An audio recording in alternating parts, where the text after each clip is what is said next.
Hi, everyone. Welcome back to the World in This podcast. This is episode 5, and I'm really excited. I have my first guest on today from the same university that I go to, EMU, Dr. LaMarcus Howard.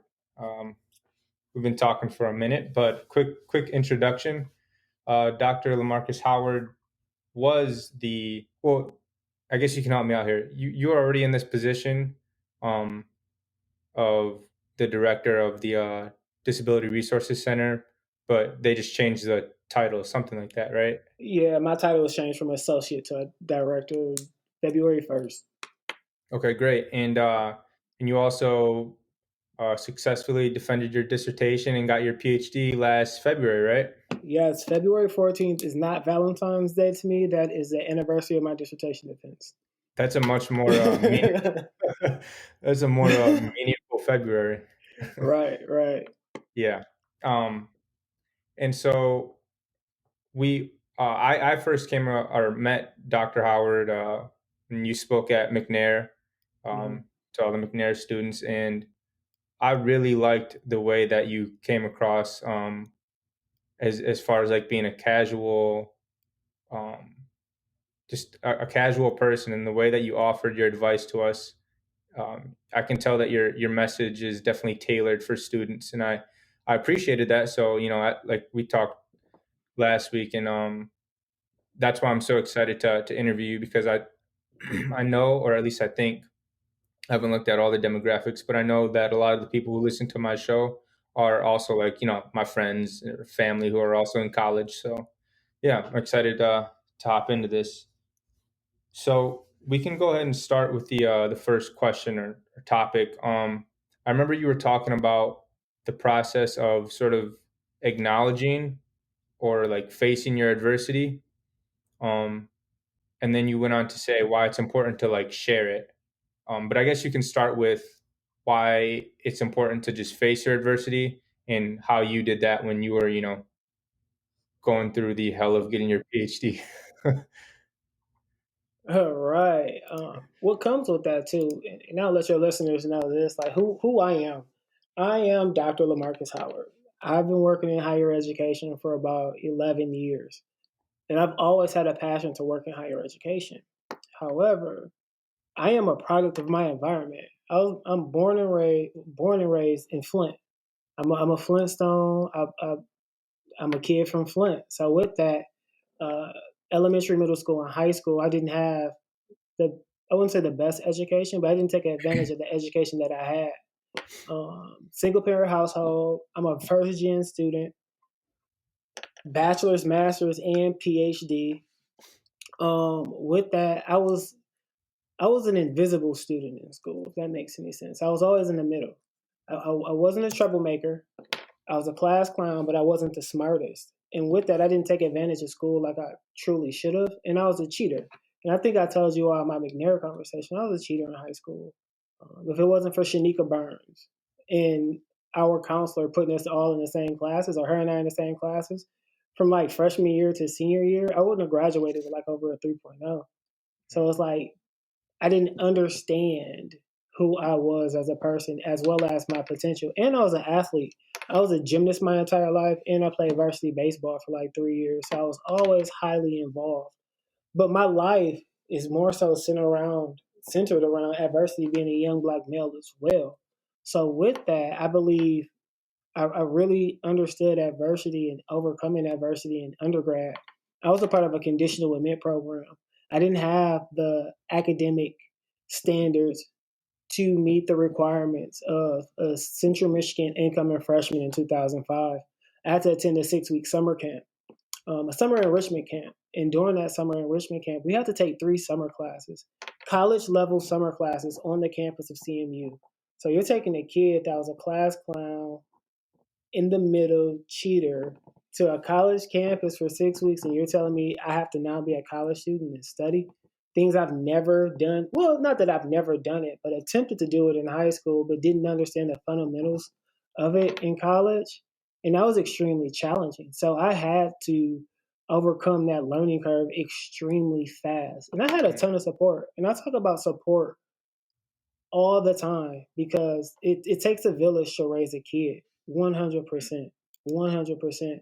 But with that adversity piece, I just learned it very early because, like I said, being a black male, I have to do that all the time. My major was like social work. I was in a class with middle class white girls who had no idea about a bridge card or food stamps. But I was in college with food stamps. Well, excuse Yeah. me, with a bridge card. My family had food stamps when I was a kid, and being embarrassed to take it to the store, like little things like that. So I've had to like overcome those like embarrassments and little forms of adversity my entire life. And when I hit college, it hit even more. But the one thing that I learned outside of my bachelor's, my master's, and even finish up my PhD is owning it, facing your adversity. The one thing I think about when it comes to adversity is that it's usually temporary. And it's Yeah. hard to understand that at times because it's so overwhelming. But if you look at a lot of the situations and instances that you've been in your life without extremely major ones, they're usually temporary. And you have to acknowledge that when you face it and then create a plan of overcoming said adversity. Now, I'm not going to say it's easy to face your adversity and own it, and I was gonna swear, but I'm gonna refrain from swearing on here. But it's hard as hell. Like to take a reality check, swallow that pride, and understand what you're going through, and trying to articulate a plan to overcome it is challenging at that time. But one of the most important pieces is just owning it and not being in denial about what you're going through. Because I've had to deal with that myself, like imposter syndrome during undergrad. I had that even in my PhD program. Like, dang, am I worth being in this doctoral class? Am I worth the position that I'm in, being an administrator on campus? And sometimes you just have to take a step back, look at your situation, face it, own it, and then just create that plan to overcome it. And Yeah. that's what I've had to do in my entire life. So I applied like childhood, adolescence, high school, college, and just put it in one. No, Siri, stop talking to me. Yeah. So you talk about like owning it, and what came to mind is sort of embracing your really just your entire childhood, your life, who you are, where you're hmm from. And I know for me, I've struggled with a lot of the same things coming into college, being from Saginaw, single mother, and a lot of the same situations hmm that you come from. One thing that I didn't have, and I'm still sort of fostering, is confidence. Self confidence, academic confidence, all those hmm things. Um, hmm but what has helped me do that is embracing my story, embracing my adversity, and embracing my struggle. And then for me, like the way that I use that is if I'm going through a semester that's especially hard. um, I just think about where I come from, where I want to go, which is away from where I come from. You know what I mean? And hmm sort of doing this so I can bring back blessings to all the people who got me here. And yeah, so I really like that message, and it resonates with me, especially. But and then I thought it was interesting. You talk about sort of like reflecting, like you go through adversity. It can be hard to have like a clear mind when you're in it, and like you got to hmm go through your adversity and be planning and making progress. But this process of reflection is equally important, right? Like Definitely. that's how you gain confidence. You look back at whatever you got through, and then you sort of learn from it. Yeah, and I'm sure that's something like you learned how to do before you were in a PhD program, right? Like as an undergrad, did you Oh, start oh, like for sure. yeah, like you would finish a hard semester and like Yes, look back at it or something you like you that? have like reflection. Yeah, reflection is extremely important. And one thing that I learned in undergrad, coming from the Flint community schools, you was considered corny if you stepped outside your comfort zone. In a sense, that's like I got a whole story on like high school culture from inner cities. Like being the smart student wasn't the cool thing.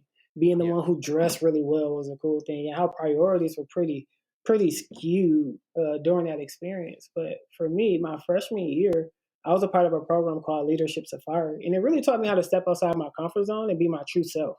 So with that, and during my experience, just in undergrad, master's, and PhD, professional life, family, I'd rather fail trying than fail by not trying at all.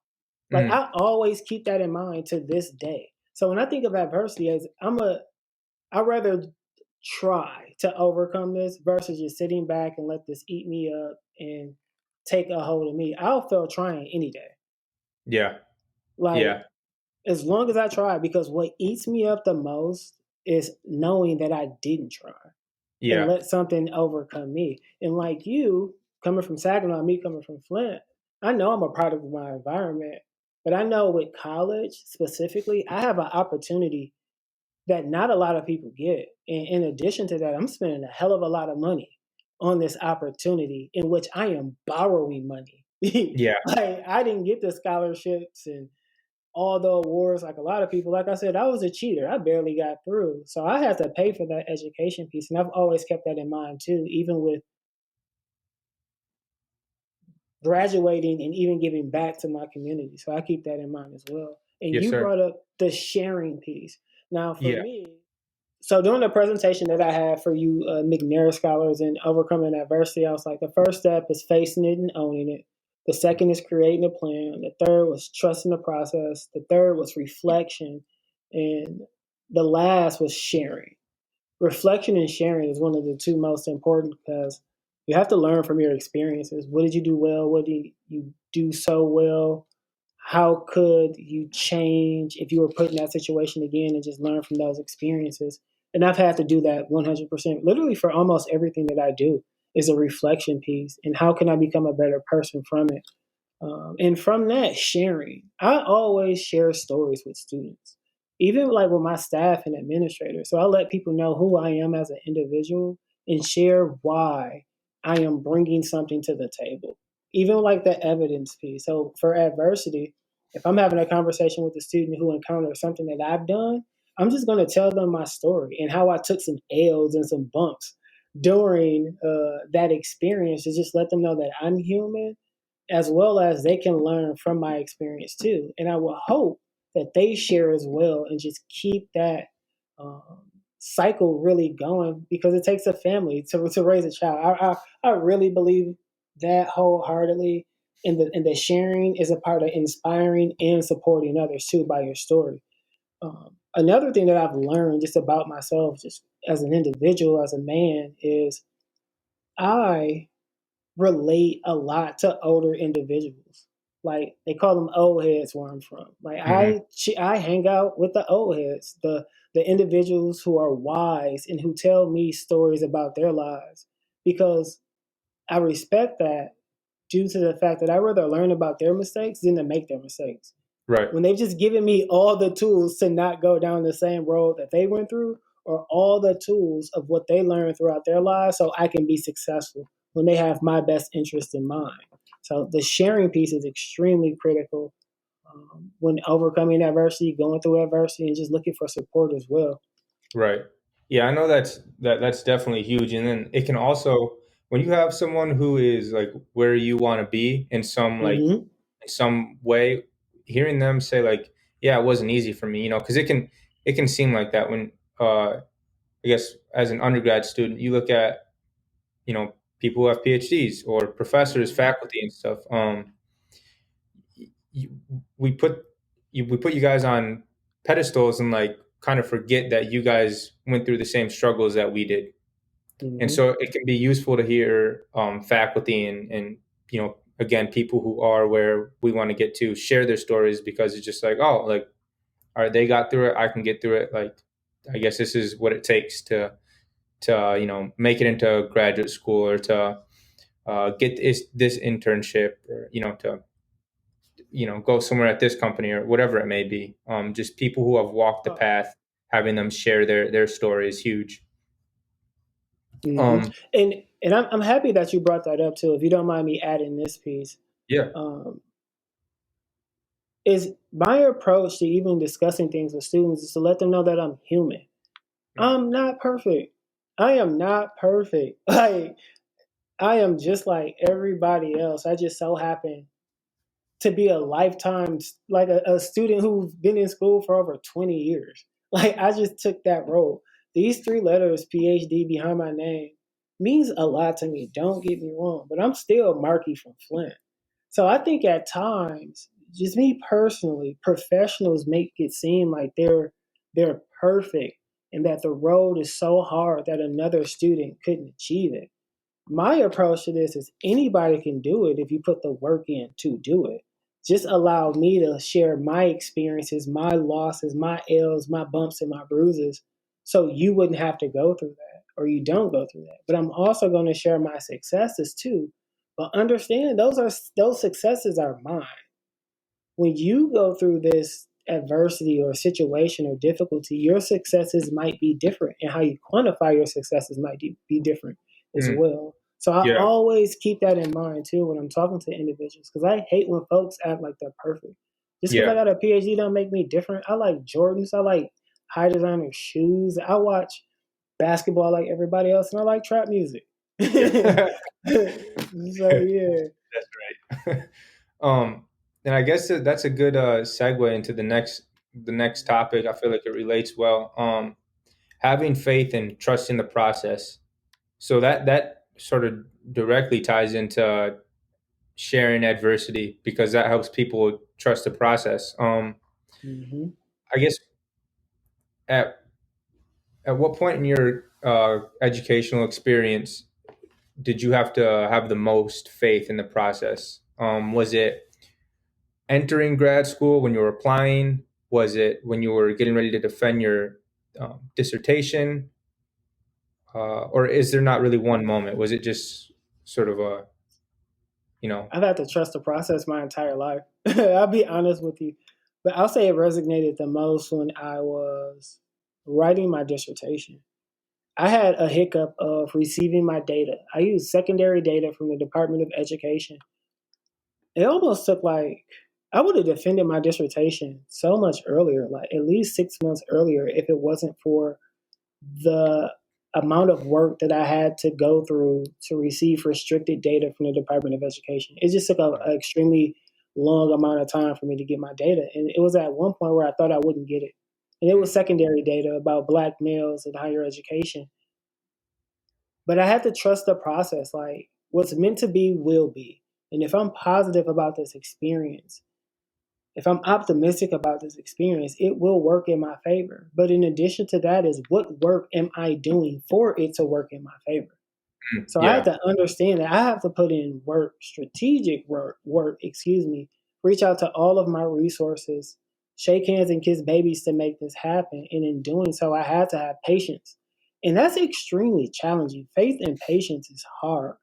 I deal with that on a daily basis, even with my professional career. I've told people that my goal is to potentially become a college president.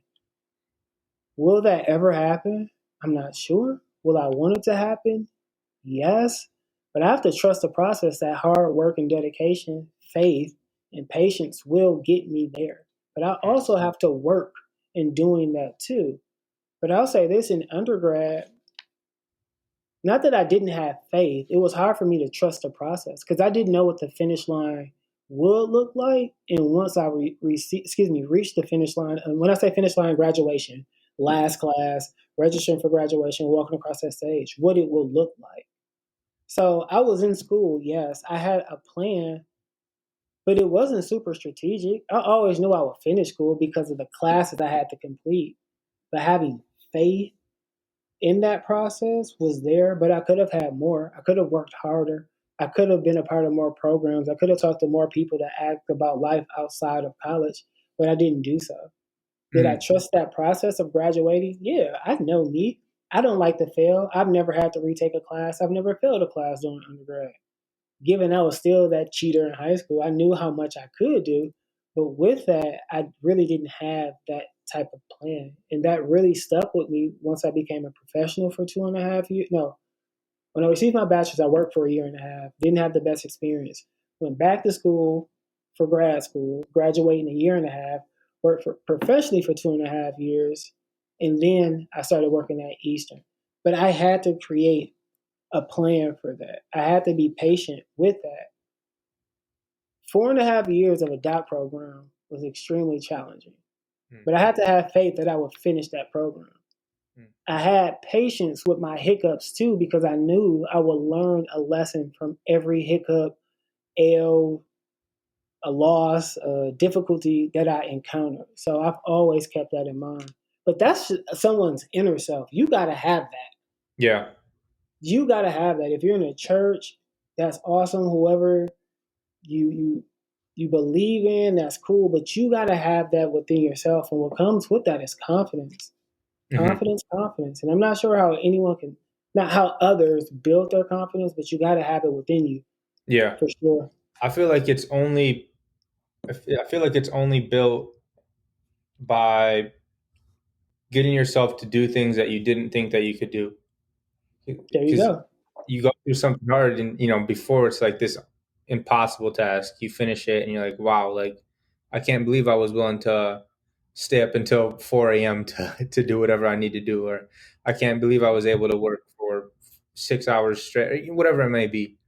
Um, it seems like that's the way to gain confidence, is to push yourself. And then Right.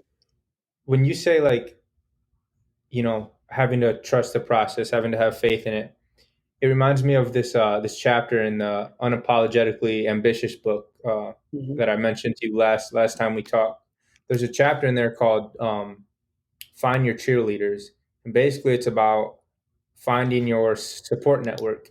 And I'd like Hmm. to know, like, throughout your 4.5 year doc program, like, I'm sure that was a big role in you being able to trust the process, is sort of the people around you keeping your head on straight, I guess, or um, Hmm. just reminding you, that the lights at the end of the tunnel will appear sooner rather than later.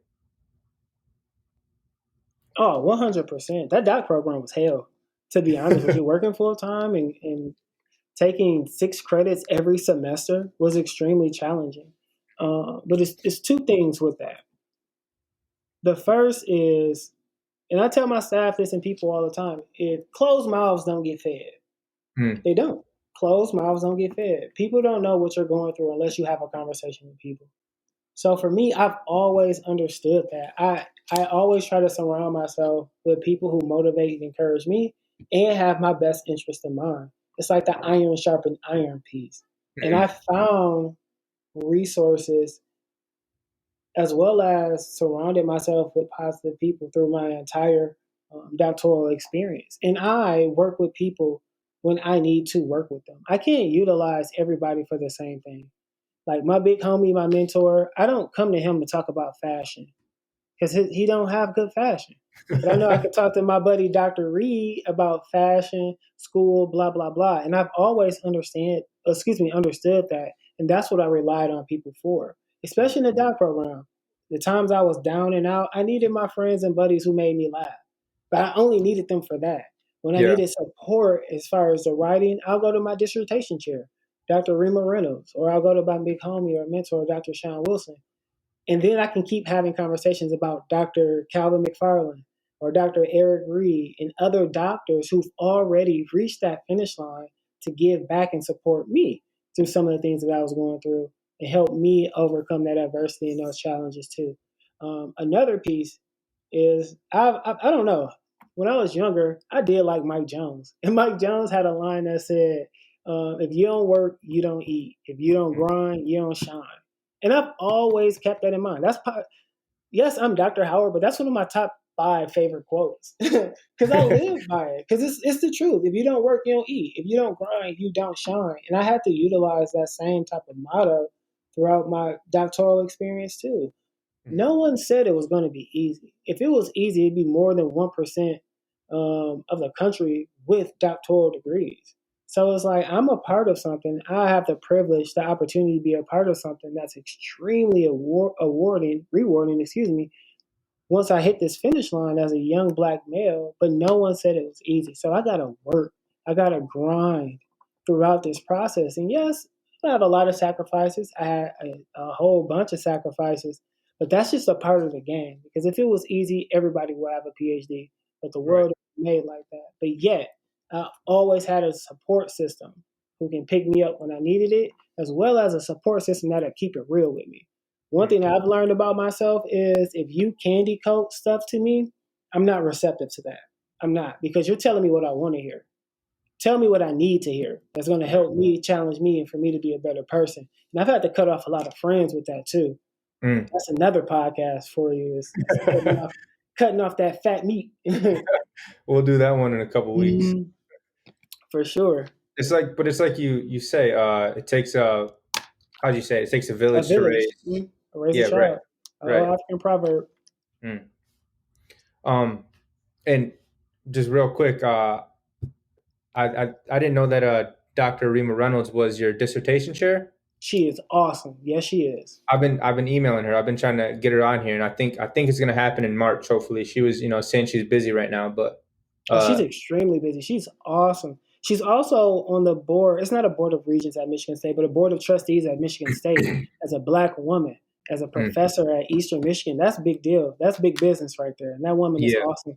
I I have know. a I'm excited. conversation with her on Monday. We have to catch up. Okay, yeah, that's what's up. Hmm. Um, I'll name drop you too. I got your back. thank you. Do you see Yeah, how this works? You see how this works? hey, you know what? Let's skip You to the see it? let's skip to taking faculty out for coffee and getting three names that Yep. you should connect with. So this is something you told me about. You would reach out to people who you already knew, faculty, professors, and you would invite them out for coffee, sit down with Hmm. them, and then at the end of the conversation, well, ask them about what they do, um, ask them about whatever you're interested in, and then at the end of the conversation, you ask who are three people on campus that I should reach out to that would be good connects. Hmm. I think that'd be Hmm. great for you to talk more about if you could, and how that helped launch your professional network. Got you. I've learned this. I learned this strategy when I was working at Saginaw Valley State University. Being a person who didn't graduate from that institution, I had to build relationships as a professional staff member extremely fast. And with that, we had like a coffee shop on campus. And instead of having conversations with folks over the phone, which is super impersonal to me, really don't have a connection, I would just have my meetings in that coffee shop. A coffee for them will cost no more than $2. Now, inflation, this is years ago, inflation, Starbucks on Eastern's campus, probably a little bit more.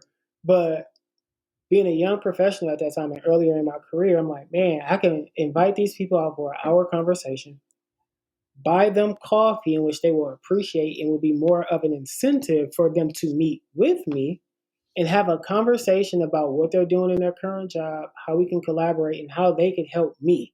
I always got a benefit for this, like from this too, Mhm. professionally and personally. So once I learned that at Saginaw Valley, I just continue to utilize it everywhere I go. Same thing at Easter. When I first started here, instead of having conversations with folks over the phone, I would invite them to the coffee shop. And in doing so, in my email to them, I said, let me take you out for coffee and have a conversation about whatever I want to talk about. I look forward to meeting you, blah, blah, blah. And in doing that, people usually don't turn down a coffee conversation, Right. especially if I'm stating that I'm going to purchase it for them.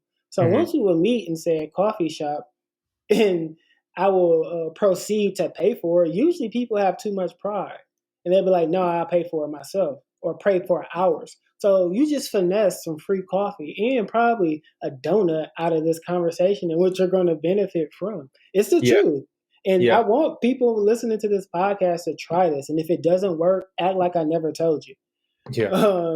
So with that, right. So with that, you get your coffee and you have your conversation. So you're talking about what you do, what they do, especially for college students. Keep this in mind. Utilize this for faculty, staff, and administrators, please, because they love when students invite them out outside of their office, outside of these email conversations or Zoom, or when the world opens up, to have an in-person conversation. I also learned that administrators, faculty, and staff, and even myself at times, love to hear myself talk, especially if somebody's going to listen to it.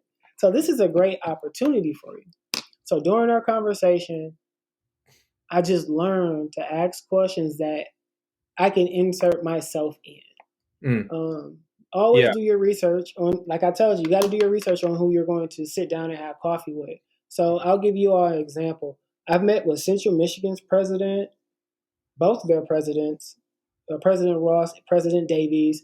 I met with President Smith. I met with Provost Longworth, Rhonda Longworth. I met with a ton of administrators. I met with regents using the same advice that I'm giving you all. And in doing so, they will know who I am as a student and as a professional.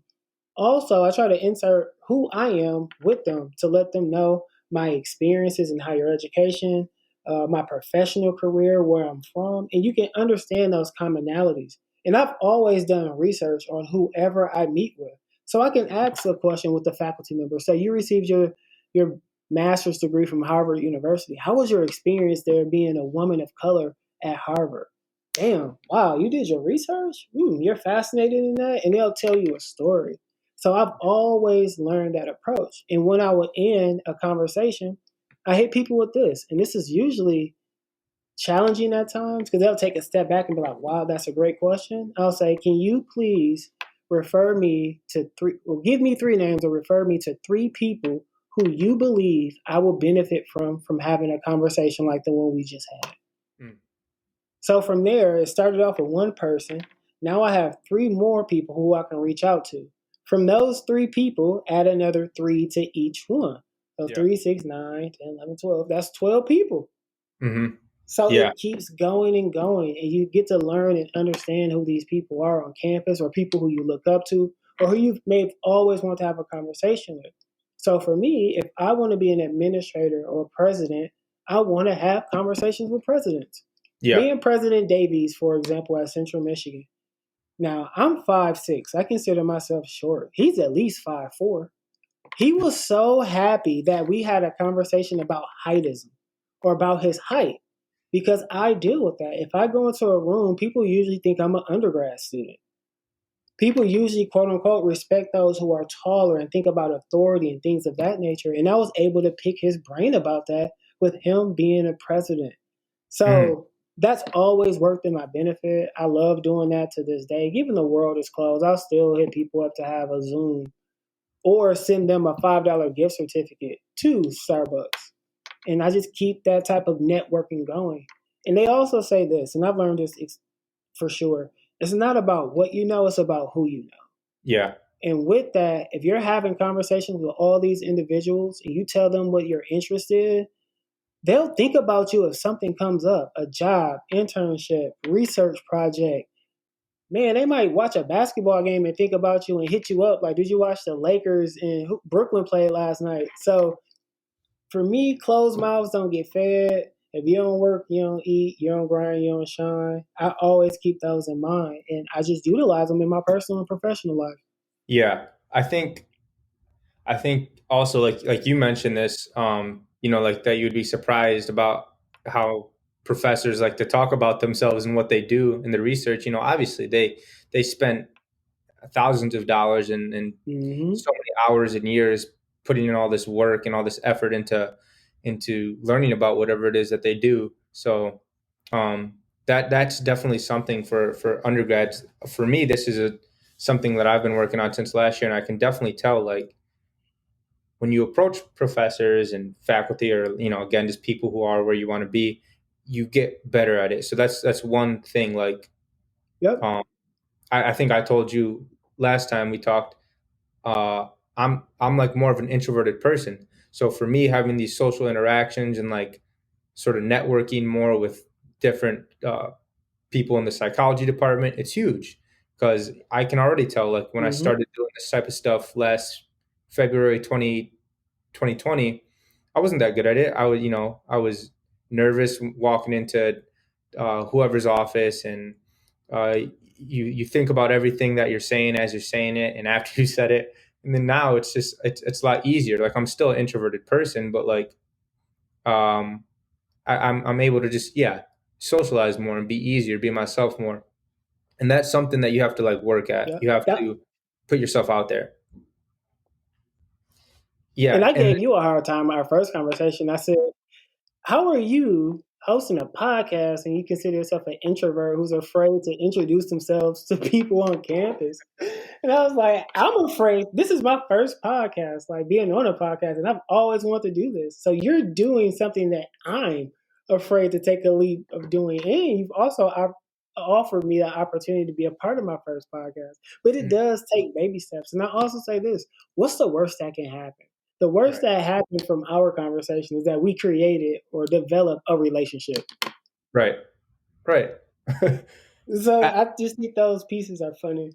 that's like another good point. Like you don't have to put so much weight on each Hmm. interaction that you have with someone. Like it can be like you and I. We talked last week. We just had a conversation for 30 minutes, and yeah, and so not putting so much weight, so much meaning on each thing. Like every single meeting you have is do or die. It's not. Right.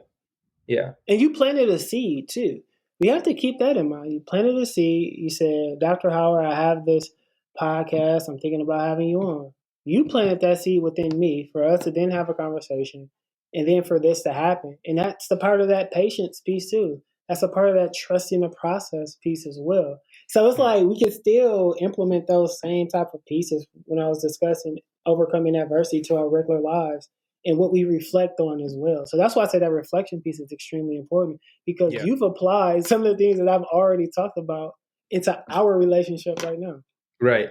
And that like another piece, or I guess another spot where I've done that, which is a great point that you make, is like you talk about having to do your due diligence. So when we were setting up this podcast, I asked you to send me your stuff, like things that you've worked on, your scholarship, which we'll get to that. Like I want you to talk a little bit about that because I think that's awesome. But if you do plan on having an interaction with someone, first of all, you can just look their stuff up online. You're probably able to find it. Like for example, Dr. Rima Reynolds. She has her own business. She has her own website. So like before I emailed her, I went to her website. I watched some of her videos, read some of her stuff, and then sent an email out to her. Um, and I did the same thing with you. And I think one way to sort of make interactions easier is knowing what you're looking to get out of the relationship, or what you want to give to Well, the relationship. 100%. Yeah. Um, and then here's this sort of and same topic, asking at least two questions in every class. This is something that you Ooh, talk about when you talk finessing about college. finesse in college. Yeah, which is another way What? to just I'm happy that you brought that up. Yeah. yeah, I can elaborate on that. yeah, my I'll bad. say this. No, you're good. You're good. This is a conversation, and I love it. And I love it. Being a college administrator now, I understand that college isn't for everybody. Like I've worked in recruitment. I would tell students like, "Nah, bro, you don't want to come here. Like, let's be honest. We don't have your program. You're not interested. You're not fascinated. Why waste money Yeah, to have this quote unquote experience of living in a residence hall, eating some dorm food, to leave after a semester or a year to be in debt?" So I've always kept it real with students. But those who are in school, I have a conversation of finesse in college. And I know people like finesse in college. What does that mean? It's more so just taking advantage of your opportunities. But finessing sounds so much better. yeah, And with that, I had to learn it myself through undergrad, my master's program, and PhD. But it applies more to undergrad because I think you can finesse college and undergrad a lot more. Uh, mm, and I say that to say this: classrooms. A lot of students have troubles in the classrooms. For me, this is my aha moment that I had in college. I went to school in the Flint Community Schools. When I found out my books were like over $500, I was tripping. I'm like, $500? You know how many pair of J's I can buy with that? So just trying to put money in school together and make that make sense to me was very unique. But the books that I bought were current books. I've never had up to date current books in my mm, life outside of college. So to read a book about an event that happened 3 to 6 months ago was eye opening to me. And I understood that. Another piece is learning curve. Flint Community Schools, I was a cheater. So basic stuff people were learning in like writing, science courses. I had to learn so I had to study to learn the basics, and then I had to study to learn what's being taught in the class. So I had to work double time. Mhm. Extremely hard to overcome that learning curve, unlike some people who had great educations, went to private schools, valedictorian, things like that. I wasn't that student. So I was like, dang, I have to do so much work just to meet the bare minimum of these courses. But I'm like, all right, now how can I overcome this in a sense? First thing I learned is building relationships with faculty members. For me, I didn't understand all the concepts in class, but I knew the faculty member did. My instructor, office hours, I stayed in office hours. Mm. Stayed in office hours. I'll write my questions down or some questions that I had in class and go to office hours to ask it. One thing that students don't understand at times is for administrators as well as college faculty, professors, instructors, they were college students too. Like Yeah. I've chopped it up with a lot of professors. My friends are professors now who I went to undergrad with. And I'm gonna just keep it honest. I was like, and I just laugh because I have a conversation with a friend who's a faculty member now. I'd be like, bro, you know how much weed you used to smoke in undergrad? Like, do Yeah. you know how hard you used to party in the classes that you failed and blah, blah, blah, but now you're teaching students? And I'd be Mhm. like, I challenge them to always be their authentic selves and genuine selves with their students and not act like they're perfect, given they're teaching that content. And Yeah. students lose track of that. Like, this faculty member is just so knowledgeable and they're important and they have their PhD. No, they're human too. Right. Yeah. So I understood the art of office hours. The second piece is this. Excuse me while I take a sip of water. It's finessing the classroom experience. Now, there's a few things that I would do. Everyone say sit in the front. Yeah, that's cool. But I used to get sleepy in the front because I couldn't look at other people and stuff. So I would Mm. sit in the middle where I was comfortable. That was just me. The second piece is this. I will find people in the class who are extremely smart and build a relationship with them.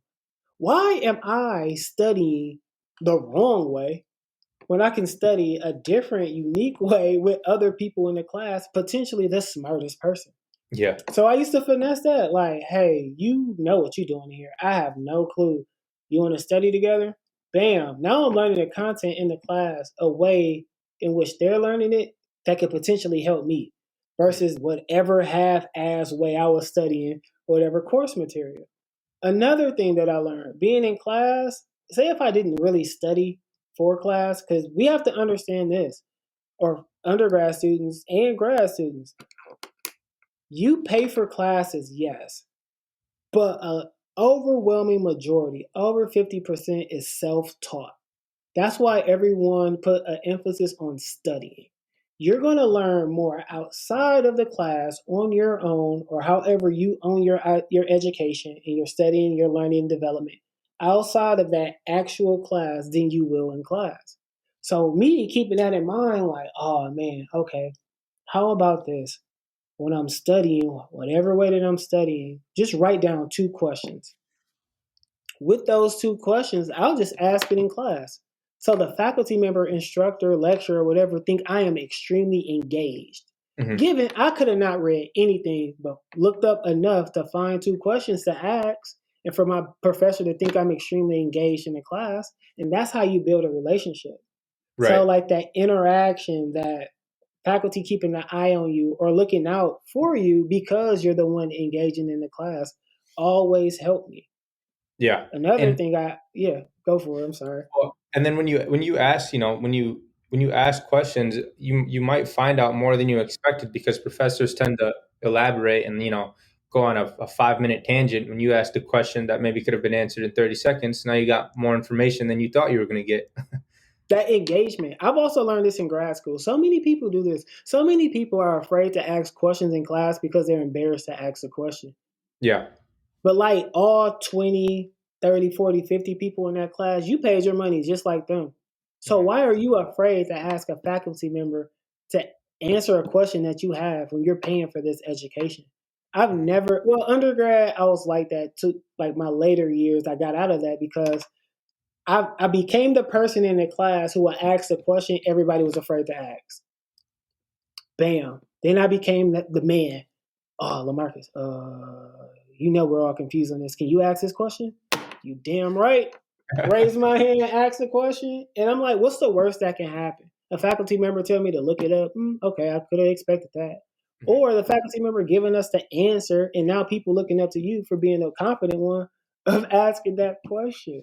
So those Yeah. are just little tips and tricks that I learned, especially in the academic setting or just in the classroom. But it's more outside of the class too, of finessing college and owning your education too. Yeah. And this sort of ties into another thing that you talk about, which is garnering academic confidence for yourself. I know one thing that you talked about is just facing what you don't understand and then using all the tools that you have to find understanding. Um, I think one thing we talked about was the power of the internet, which is obvious. Like we have all of mankind's knowledge on this laptop or in your pocket on your phone. Like is that the main thing to garnering academic confidence is just facing what you don't understand and working towards understanding. Oh, Is that 100%. yeah? Quick story. Mhm. Yeah. That's a part of it. Quick story. Excuse me. I have friends who work in IT. Usually, you think you go to IT with all your questions. Do Mhm. you know IT folks Google a lot of the answers that they give you? That's funny. Once a friend told me that, I was like, "Oh man!" But it's the truth. Hold I on, think let me get that answer for you. Google. And I'm like, oh, I could have just done that myself. But they're finding a specific answer to your question. So I think about the same thing with college. When I was in college, we had Nextels, Chirp two way, and T-Mobile two-way pagers. Text messaging just became cool, it's chirping, things like that. But everyone has smartphones. You have a computer in your phone. I can go outside, sit at a park, and do my entire job from Zoom to a podcast to emails and everything on my phone. So you have to think about the resources that you have at your fingertips. Like I said earlier, an overwhelming amount of time in which you will spend learning the content from a class isn't actually in that class. It's you doing the research and quote unquote studying yourself. And there's a ton of resources for you to do so from Khan Academy, to YouTube. Everybody, even TikTok, will teach you everything. I got a buddy who believes he swear that he can build an entire garage by YouTube and TikTok.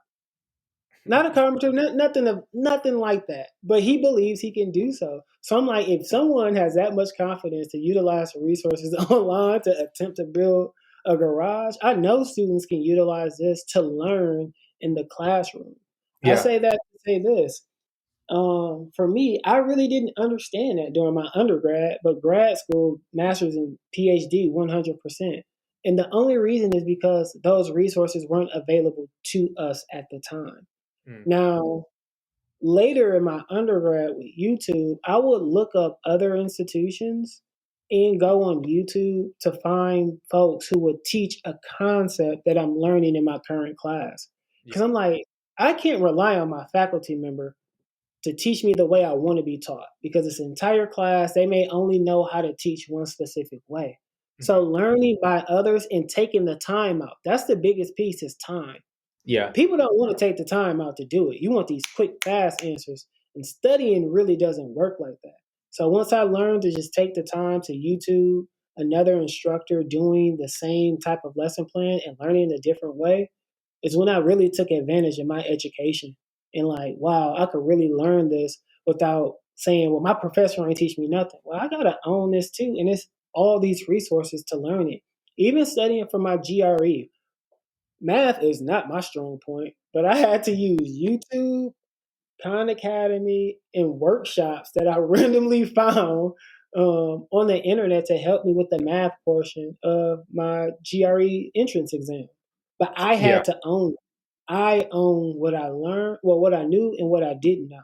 And from what Mm. I didn't know, I had to strengthen that by studying in a different way versus the handful of little tutorials that they would give you through GRE practice exams and stuff. Yeah. And I can't remember where I heard this. Someone told me this once, and it made a lot of sense. And I think it's probably true. the idea that professors aren't necessarily the best teachers. They just happen to be experts in, know the most about their field. They're the best in their subject area. That doesn't I, necessarily mean that they know how to convey the information the best. So especially if you plan on going to grad school, like you better learn how to teach yourself. I'll do you one better. Faculty members. Faculty members aren't taught how to teach. They're not. They are not. I can become a faculty member with my credential of a PhD. But we also have to break this down even further. And students, I challenge you all to do this. If your faculty member has a PhD, look up their dissertation because that's what they became the expert in. My dissertation was on Black male student success and persistence. I am an quote unquote expert in that area, but I can also become a faculty member in higher ed student affairs administration. Yes, my experience is broad, but also understand my expertise and where my blood, sweat, and tears came in was my dissertation and um, understanding Black male student success and persistence. So that's important. Faculty members aren't taught how to be teachers. No, no, no, Mm, no, no, no. yeah, which is They go through student teaching. For yeah, some, yes, some, no. But that pedagogy of understanding teaching philosophy and things like that, no. yeah. So I guess really, if you're a professor, it's just you better hope that you were born with the skills of teaching. So- Right, because you have a lot of introverts too. And I deal with that a lot working in a disability resource center in my interaction with faculty members. You have your introverts, you have your extroverts, you have those who work in like engineering who understand a certain approach to the work in which they teach. That's something that's important. Something that's important to understand for undergraduate students. Just because you have a faculty member that's teaching you a certain way doesn't mean that another faculty member can teach in another way as well. So just keep that in mind. Like everyone teaches different. That's why I utilize, say, like YouTube or anything like that to learn material a different way than what my faculty member is attempting to teach it to me. yeah, But take another layer back and another step back.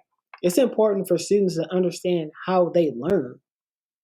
Like you have to understand how you learn. If you're a hands-on person, understand that, respect that, own it. If you're an auditory listener, and that's how you learn the most, you have to own that. If you're one that doesn't have like the best memory, me for example, you got to write down every single note. You have to own that, mhm, and you can work with your faculty member and their teaching style, office hours, and your learning style, and how to make a happy medium. How can you two come to a happy medium? But it's important that they understand and know that as well. yeah, yeah. That's so many good points here, and really just the entire process of becoming a better learner, a better, getting better at studying is just doing it. I know Yep. for me this semester, I'm taking an entirely different approach to the way that I study. So there's this thing called active recall, and basically it's just the idea that you read your information, like you read your textbook, your course materials, you learn it once, and then to be more efficient, you don't write down every single thing. You just try testing yourself. So instead of writing down notes, you write down some notes, but you mainly write down questions. And the idea is that you'll go through, ask yourself those questions on wherever you took the notes, and then try to recall. And you're building, you're making those connections stronger in your brain, so it'll be easier to remember, or recall in the future. But the point being, whatever your study style is, you just have to try different things and just work at it. And Hmm. it can definitely be scary. Like I'm not really in a position, especially like wanting to get into a grad school. I can't afford to jeopardize my grades. So it is a little bit nerve wracking trying a different study approach. But Hmm. I guess I know I can always fall back on the way that I used to do things, and that worked well enough. But yeah, really just practice Can makes I add to practice makes that? perfect. Yeah, go ahead, please. And you're 100% correct. and this is a great conversation to have with students too. Say if you always take 6 classes a semester, Hmm. that's 6 different ways of studying. You can't study math like you do for writing. Yeah. So you have to keep that in mind for each class, that you may have to adapt a new method of studying for each course. And Mm. that's nerve working in itself, especially when you get to the advanced courses and they start building upon one another, that you have to adapt your learning style, method, and technique to the class. But you also have to understand the class too. So your test on essays just becomes stronger in essays. If your test on multiple choice, you got to see how can you work through these multiple choice questions in these classes. Um, Engineering and things like that, when you're working with math, understand, even with math, everyone know you don't become better at math by just doing math one time. It's repetition. Now, that's one of the biggest teachers or instructors of failing and working until you learn something or till you reach a goal, because there's always an answer in math. Yeah. Another piece about this too, and I'm happy that you brought this up about questions. And I'm mad that I learned this so late in my college experience, like senior year or junior years. When it came to testing, I would make a mock test for myself. That's why I talk about time. Time is extremely important. If you can take time out to learn stuff and not be influenced by outside factors, you will be straight if you can find that time. So I would sit down and literally make a mock test for whatever chapter we will have a test on. Wow. Random fill in the blanks, uh, explanation pieces, and do that myself so I could prepare myself for the test. So once it comes, I'm not riddled with anxiety, because you always got that smart ass student in the class who's the first person that's done and usually gets an A. Usually when that happened, that would piss me off and my anxiety would flare up. So I'm like, let me just finesse this class and make my own tests and my own essays and go through it like that. I'll take my own little test and go back and look at some answers too. Wow. Oh my God. That's dedication. But And you I'm gotta own your education, yeah. Yeah, right, right, of course. And that's one thing I don't maybe most students think about this, but I didn't start thinking about it like this until in my sophomore year. But thinking about things like I'm already $10,000 in debt. Like I can't waste this. Like what, or otherwise drop out. If you're not going to take your education seriously, drop out because you're paying a lot of money for these things. So that's one way to like find persistence and like find that extra push in yourself to do whatever you need to do is like, remember you're paying a lot of money to even be able to have this education. Right. Right. Um, I guess That's we can, funny. Yeah, that's a good one. That's a really good one. yeah. um, Now, one thing I definitely want to talk about, and I guess we can tie these two things in, is your scholarship. Um, and it's clear that you started that because, um, first of all, you're from Flint, and that's just a reflection of who you are. And I think on the same note, your position at EMU and your sort of drive to help disabled students and run that Hmm.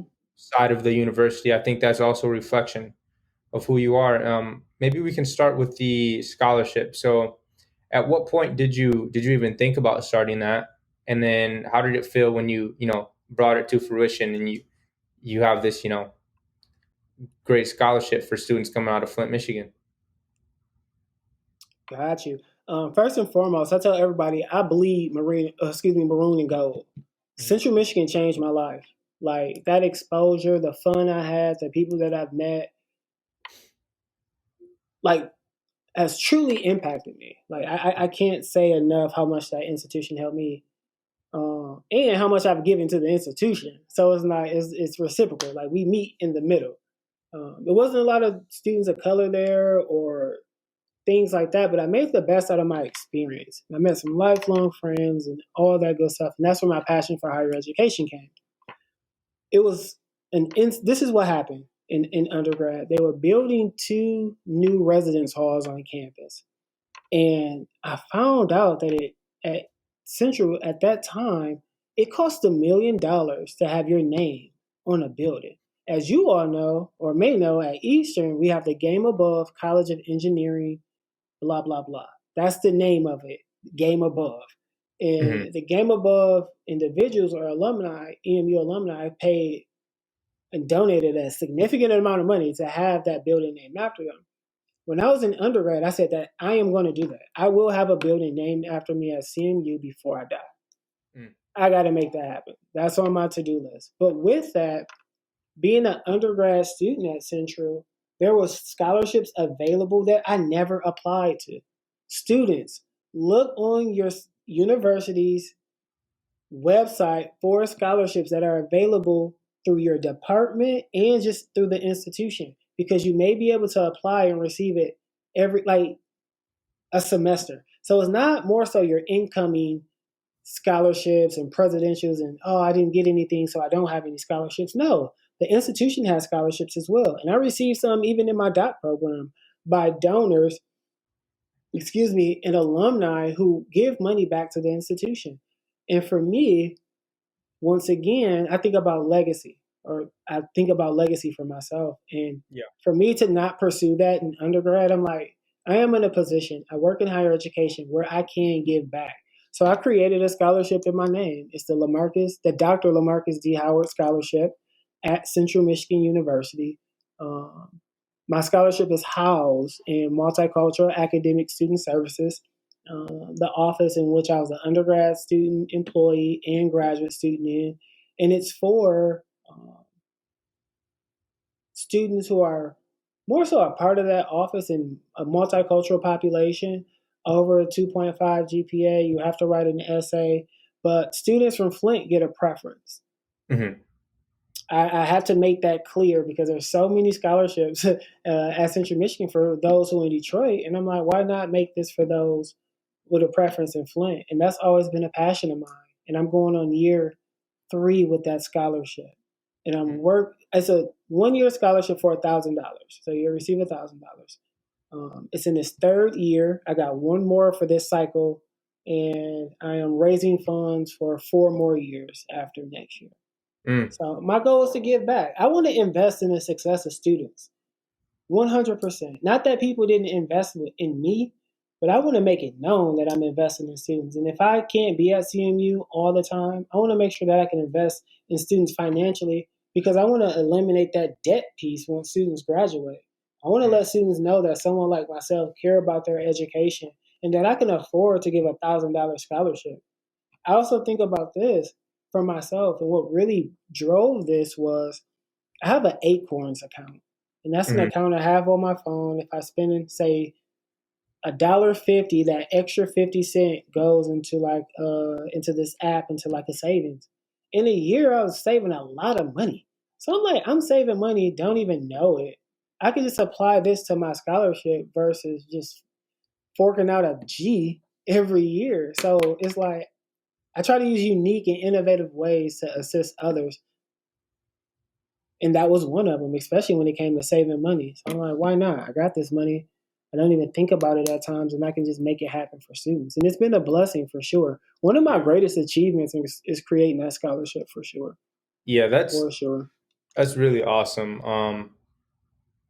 Like just as soon as I checked it out and I like sort of read what it was about, I looked at the looked at the application and everything. Like that's something I want to do now, and it's something I never thought Hmm. about. But and yeah, it's something I'd like to do for students in Saginaw.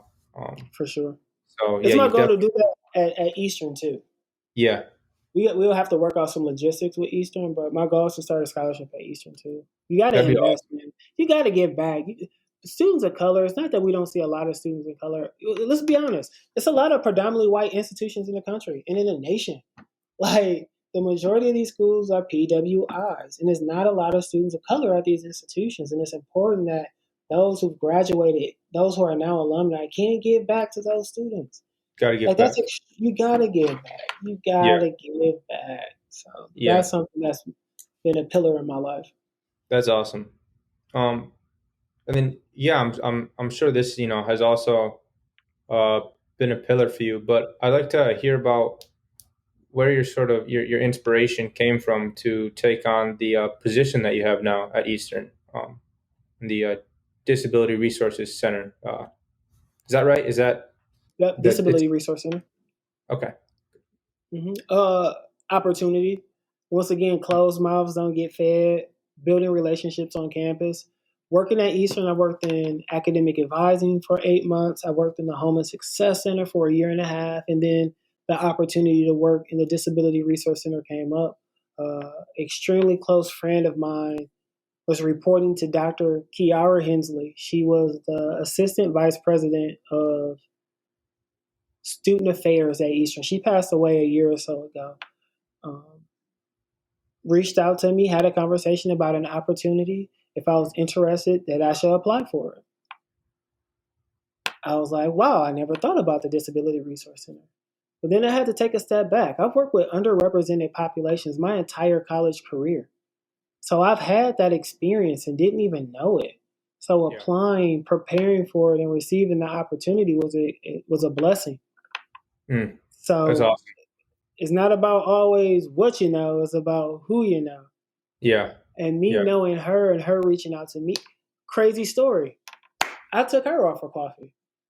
I swear to you, I forgot about that. I had a meeting with her, Dr. Kiara Hensley, God bless her soul, prior to that position even coming available.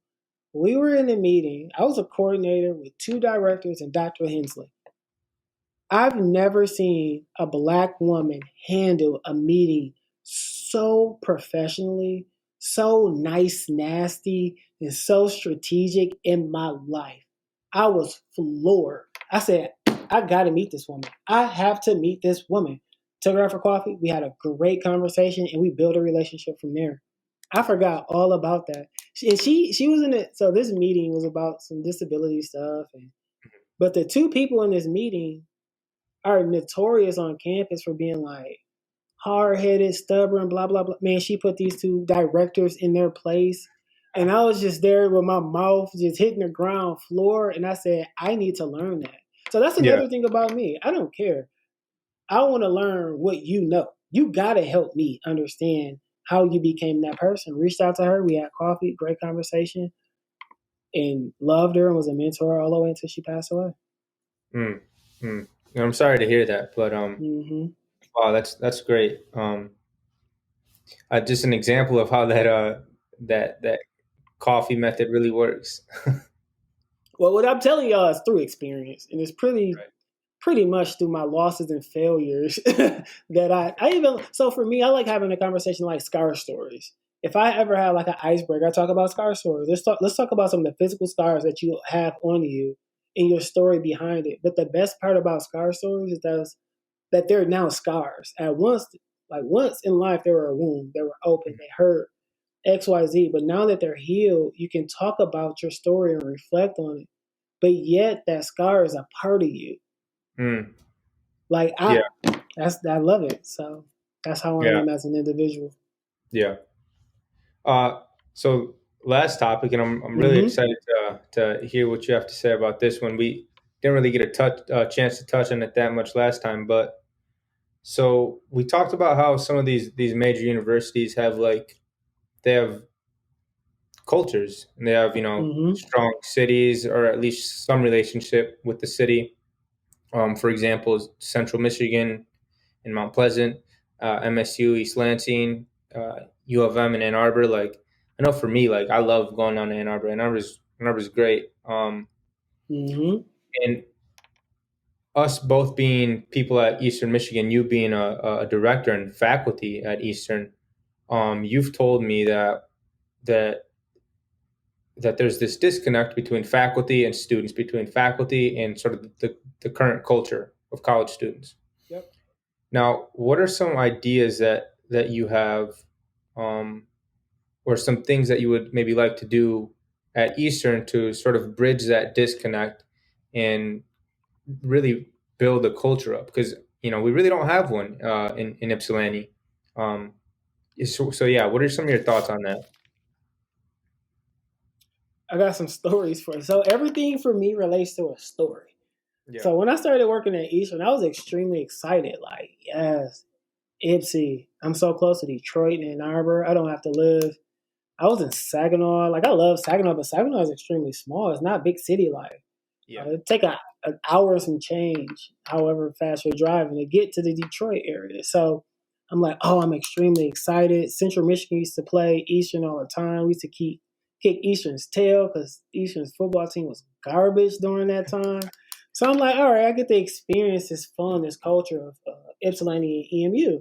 But as soon as I got to the institution, I found that there wasn't. It's not a culture, or and I have to define culture. For me, a culture means traditions. A culture means pride in your institution. Only reason I wear EMU apparel right now is because I am alumni and I work for the institution. With the exception of me being a kid, I've never worn anything for U of M, with the exception of me being a kid. I've never worn Michigan State apparel. I've only worn Saginaw Valley because I worked there. Because when it comes to me, I paid Central Michigan a lot of money.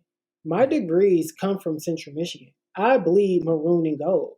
Like, Mhm. that's my school. I have pride in that school. Eastern doesn't have pride in the institution itself. Yeah. Central Michigan, we say go Eagles. Michigan State, go green. Michigan, go blue. Like, EMU is supposed to be go Eagles, but no one even says that. And I'm Yeah. like, wow, what's going on here? And I feel Mhm. as if it's a disconnect between three parties. It's administration, it's faculty, and it's students. Now, usually I put the responsibility on administration. And then I put the responsibility on faculty. But at this point, I put the responsibility on students. When I Mhm. first started working at Eastern, I would see so many students wear U of M paraphernalia and clothes than I would EMU. And I'm Mhm. like, wow, that's truly disrespectful that you're going to receive a degree that you paid a lot of money for, but still wear another institution's clothes and have more pride in said institution than the one that you currently attend. And we have to really think about that as a whole. Yeah. Traditions. I'm not going to say football has to drive traditions of an institution, but I think students should drive traditions of an institution. And we don't have a lot of traditions. Yeah. Case in point, we don't have a main street. Where's our fraternity row? Where's the strip of frat and sorority houses in which any given Thursday or Friday night you have a ton of students out there drinking and playing beer pong and all that fun stuff? We don't Mhm. have that. We have Yeah. students who are going home, Detroit, Ann Arbor, or whatever, on the weekend and not owning the experience of this beautiful college in which they attend. And that Yeah. hurt me. I'm so serious. I went to my first football game by myself. Oh man. And I How was like, boring was that? Or was it? hear me out. I got there like an hour early because I'm like, oh, they're about to tailgate. No one knows me. I look like a student. Let me just throw on some student looking clothes and I could just blend in and just walk through and have my adult beverage. I drove to the tailgate lot. It was empty. And I was like, what's going on? Only Yeah. if students knew or could try to imitate or create their own experience for their institution like other colleges. Don't go to U of M to have a good time when you got your own institution in your own backyard when you can do the same thing. And one Mhm. thing I care about with like one thing I don't believe a lot of students understand with Eastern is you can be a big fish in a small pond. Yeah. Yes, Yeah. 20,000 students here, but you could be that extremely popular student, potentially unlike U of M and its 40 plus thousand students. So Mhm. creating those traditions and things like that is what I've wanted so much, but it hasn't happened. Like even saying go Eagles. I wish people said go Eagles more. Own Yeah. that. And we don't get it. That's something like that's the main thing that I feel like I've been missing from Eastern. Like, Mm-hmm. obviously, Eastern isn't a Ivy League school, but you get a good education at Eastern Michigan, and, and 100%. and then especially like some departments in particular, like I know the College of Business is really strong, College of Education is really strong. I know the graduate school psychology program is like one of the best in the country, like rivals the Ivy Leagues. Mm-hmm. So like our education is good, but whenever family asks me like how's Eastern, I'll tell them like, yeah, like I'm doing fine in school, it's nice or whatever, but like there's nothing to do to have fun. Like it's really just class and work for me, and I know it's like that for a lot of people who have a lot of my peers in my classes. Like people don't really feel like they Mm-hmm. can have fun here, and like you said, people go to different schools or to different cities to do stuff. Like that's something. The past year I have no one's done anything because of the pandemic, but like before that, like my first Mm-hmm. 2 years, I would go to Grand Valley every weekend, or like every month to go hang out with my friends up there.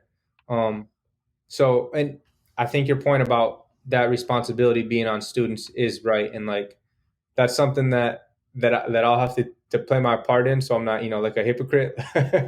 But you're Mm-hmm. right. Like students, we gotta show that we want to have some pride being an Eastern Yep. student.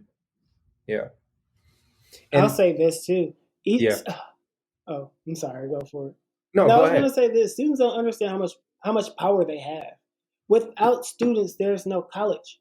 Yeah, Without students, there's no Eastern Michigan University. You all have to stand up, and speak out about the things that you want and the things that you need. Once again, closed mouths don't get fed. If every student at Eastern was like, we ain't coming back next semester, mm, EMU will crumble. So when it comes to the owning the culture or owning the pride and the fun of an institution, students have that power. So if you mm. want it, go out for it. I'll tell you this story. This is after I graduated, so like 2009, 2010. EMU, the Convocation Center had a Jay-Z concert. I remember that. That was before I got there, but I remember A hearing about it. Jay-Z. I was like, Central Michigan, we had your T Pains, we had your Fabulous, we had your LMFAO, we had your Twister. We had a lot of concerts and comedy shows in which Jay-Z. Eastern got Jay Z. Who else Yeah. was there? For Jay Z, Pharrell, Wale, Jay Z, Pharrell, Wow. Wale, and I think it was one more opening act. And I was like, and floor seats for $90. Wow. Standing They on the floor for $90, Jay Z concert at the Convocation Center.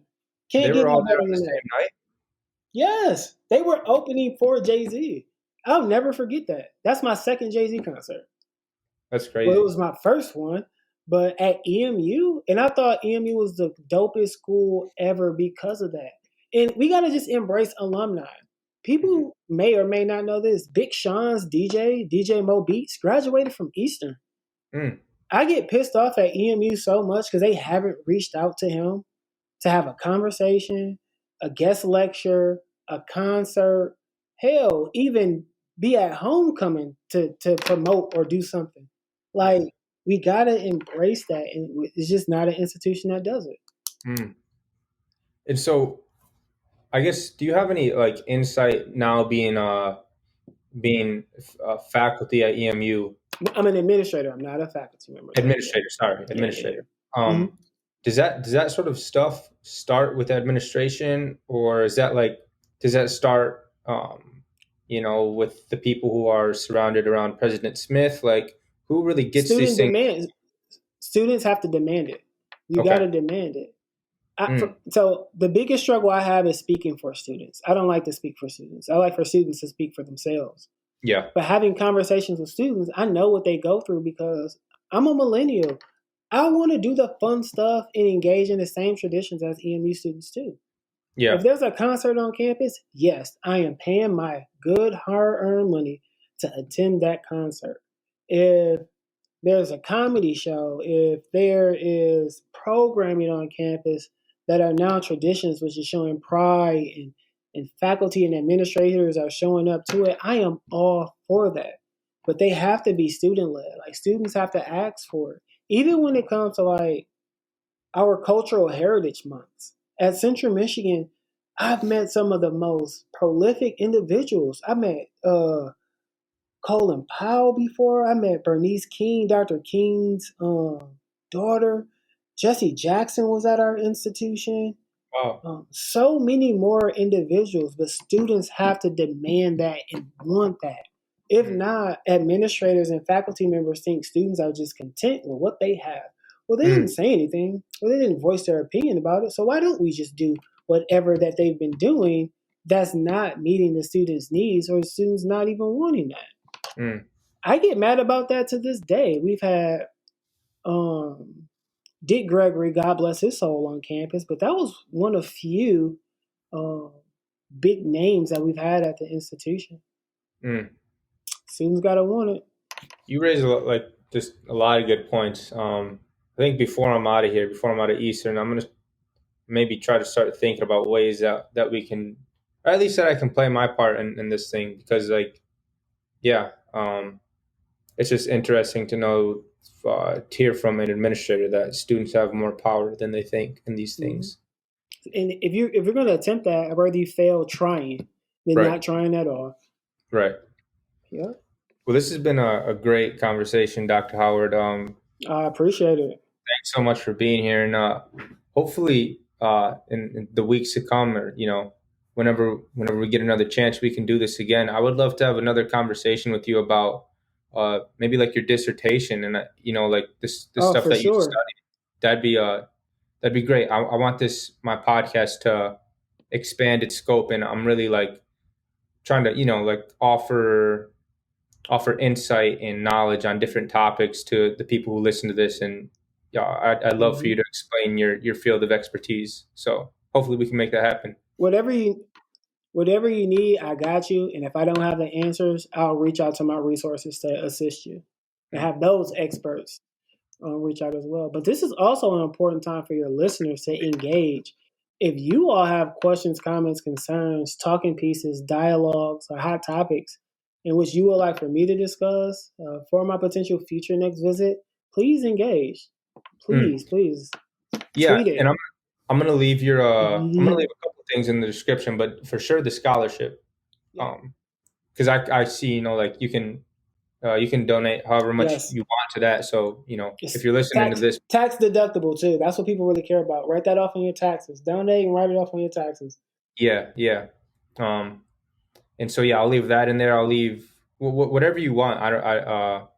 Whatever you want. We can talk about this, after. I'll shoot you an Hmm. email. But yeah, please definitely, if you're listening, the scholarship will be in the description. So I think that's a great thing that Dr. Howard's doing. So if you're able to donate something, please do. And I can't thank you enough for this opportunity. This is my first podcast. I hope I don't sound weird when I listen to this. I tell everybody I hate my own voice, but thank you so much for this awesome opportunity. And I look forward to assisting you and others if you need it. Yes, sir. Yeah. No, you didn't sound weird at all. Honestly, I started this thing back in 2017, and I interviewed a couple. I've interviewed a couple people, but this is one of the best conversations I've ever had for sure. So I'm excited about this Awesome. one. Oh, for sure, man. Thank you. All right. It was good talking with you. Good talking to you. God bless. God bless. Have a good one. Bye.